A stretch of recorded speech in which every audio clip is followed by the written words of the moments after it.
Fils et du Saint-Esprit. Amen. Bien-aimés dans le Seigneur, nous sommes au lundi 4 décembre 2023, lundi de la première semaine du temps de l'Avent, année liturgique B. Disposons nos cœurs à l'écoute de la parole de Dieu.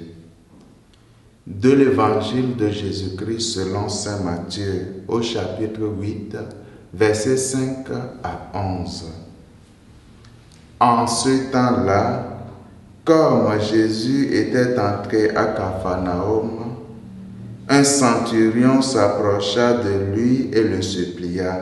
« Seigneur, mon serviteur est couché à la maison, paralysé, et il souffre terriblement. » Jésus lui dit, « Je vais aller moi-même le guérir. » Le centurion reprit, « Seigneur, je ne suis pas digne que tu entres sous mon toit, mais dis seulement une parole et mon serviteur sera guéri. Moi-même, qui suis soumise à une autorité, j'ai des soldats sous mes ordres. À l'un je dis, va, et il va. À l'autre, viens, et il vient.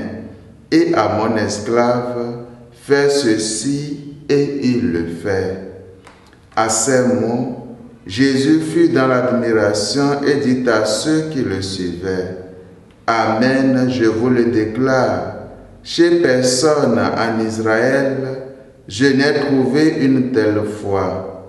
Aussi, je vous le dis, beaucoup viendront de l'Orient et de l'Occident et prendront place avec Abraham, Isaac et Jacob au festin du royaume des cieux. » Acclamons la parole de Dieu. Louange à toi, Seigneur Jésus. Dis seulement une parole et mon serviteur sera guéri. La parole est au cœur de la prière du centurion, au cœur de sa vie. Quand il dit « va » et il va, et viens et il vient, le centurion nous donne un exemple d'efficacité.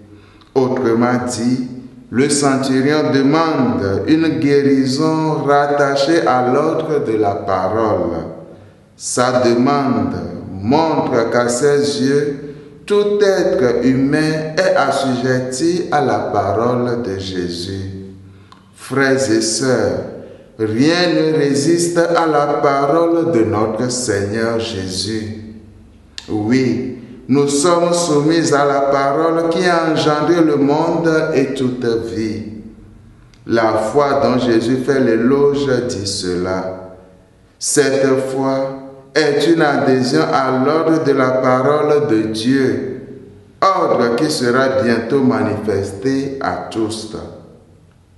Car dans cette parole, la guérison du serviteur a pris forme et nous sommes dans le temps de la préparation où le Verbe de Dieu va prendre chair. Bien-aimés de Dieu, la parole a une puissance, la parole a une force. Alors, ayons sur nos lèvres de bonnes paroles, des paroles qui redonnent vie, des paroles qui encouragent. Seigneur Dieu, dis seulement ta parole qui ordonne le monde. Seigneur, nous avons conscience de la distance qui nous sépare, mais dis seulement ta parole de vie, et ce que tu dis prendra chair en nous. Amen. Et que la bénédiction du Seigneur nous accompagne tout au long de cette journée. Au nom du Père et du Fils et du Saint-Esprit. Amen.